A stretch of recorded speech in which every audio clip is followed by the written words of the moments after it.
But we have our own doubts how this people's will is created when people, even today, the rural illiteracy or literacy rate among Dalits is 37.8%. That explains a lot of things. How can people have a free will if they have no knowledge of government, its functioning, what is going on around them? Illiteracy, even that statistics to an extent, is farce, because people who can just sign their names, signatures, they are taken as literates. So the literacy rate itself explains the free will is not possible. Again, there are a lot of things which go to make a free will.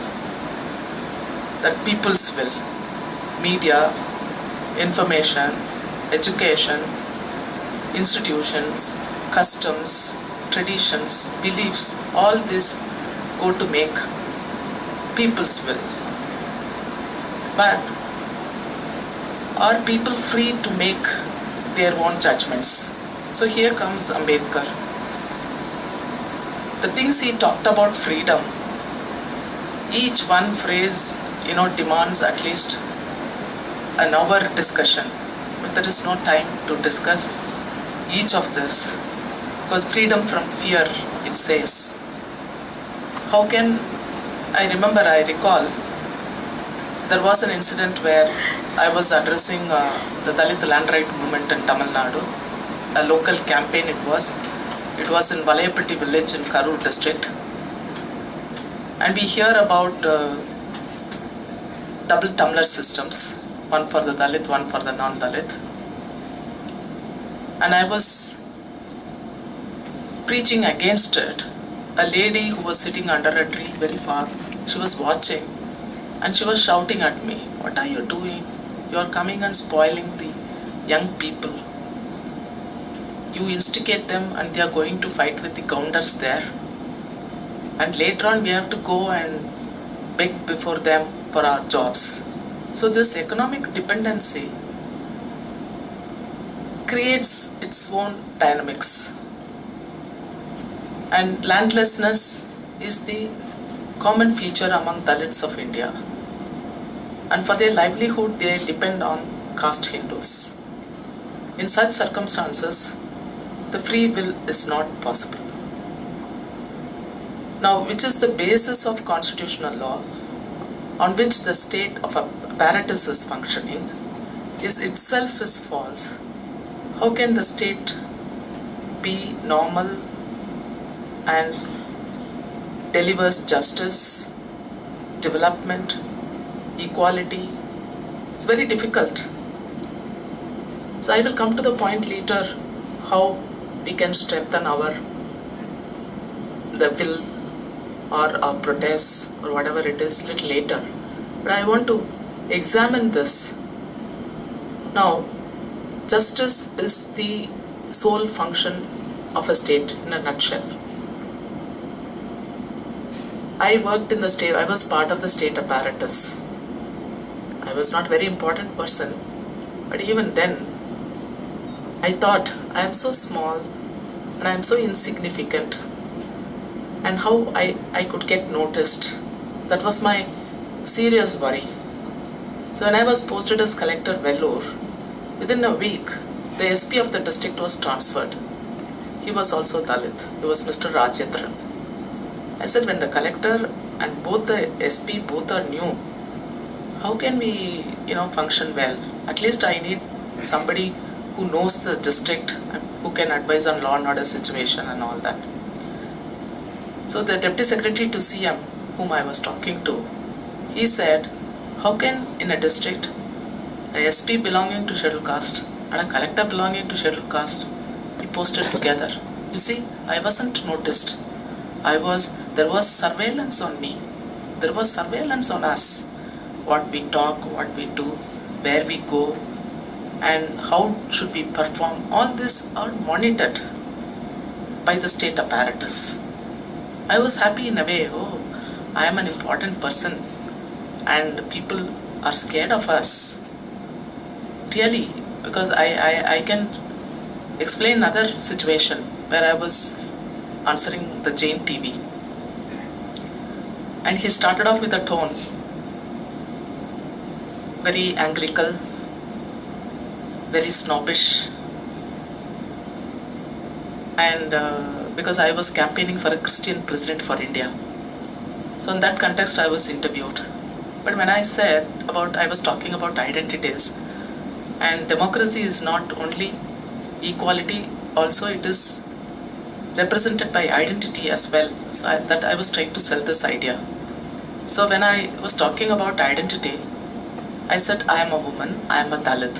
When I mentioned that word Dalit, he was shocked, and he was so smooth later on.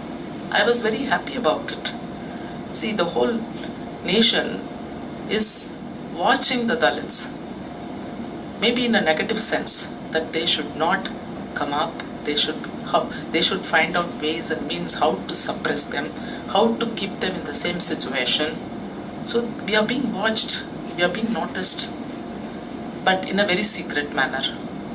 Another example, when I was Secretary Adi Dravida Welfare, I am supposed to have a review meeting concerning the problems of Adi Dravida Welfares which lead to law and order situation with the Chief Secretary and the DGP of Police. Normally this is held separately, from the rest of the law and order meeting. If it is a fisherman law and order also, it is discussed openly. But when it comes to Adi Dravida law and order problem, it is discussed in a very closed room. I was invited for the first meeting, but somehow they guessed that I have connections with a lot of Dalit groups. The law and order meeting was held without my presence. Look at that.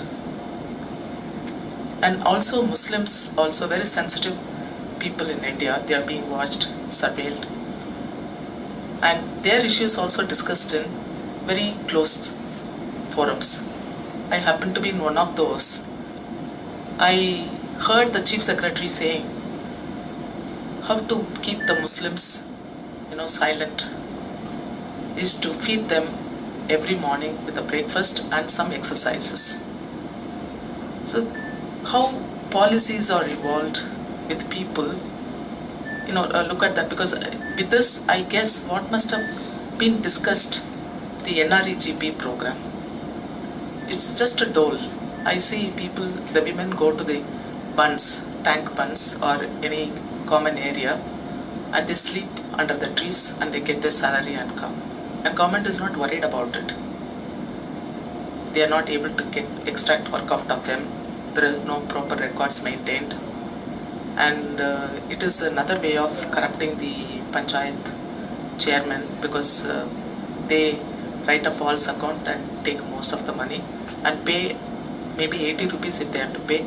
They pay 60 rupees, your work is measured. Nobody can question, because people are made to be part of the corruption because they don't work. So how can they demand? So what must have been at the ministry level? So somebody must have said, how to keep these people silent? Okay, give them every day 80 rupees, don't give them, as a dole. We cannot give that, because American countries, they give us a dole. They just send by money order. It reaches directly. It doesn't, trickle down to chairman and corrupt many other people. They do.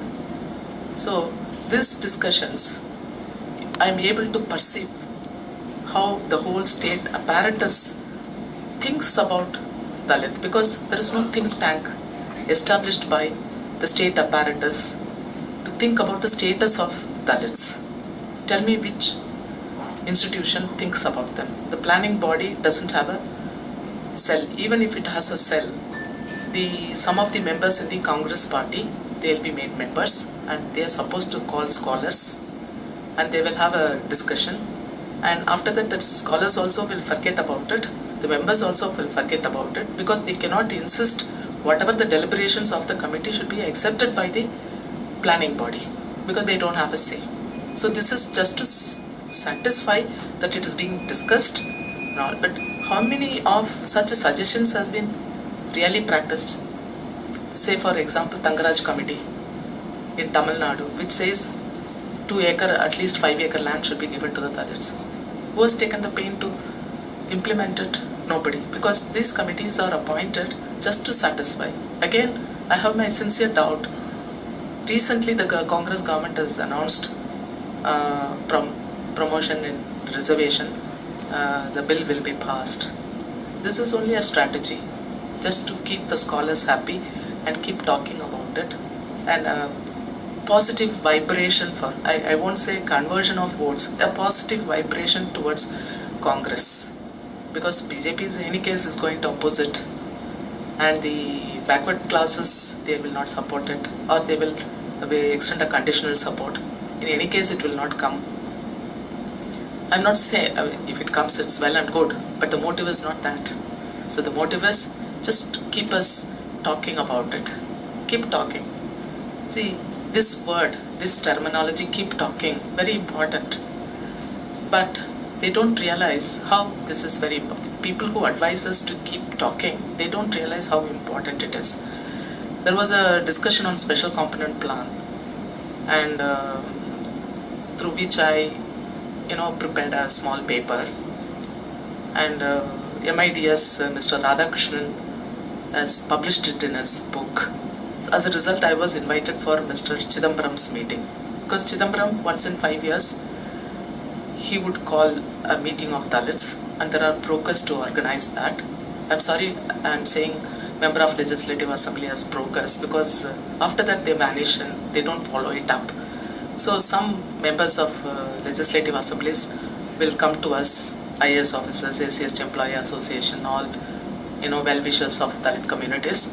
So they will assemble about 5,000. So make him happy, and probably he is making sure that he'll get a seat subsequently. So that was the organizer's motive. So we will be taken. So I was also invited. So I told him on his face in an open meeting, look at India.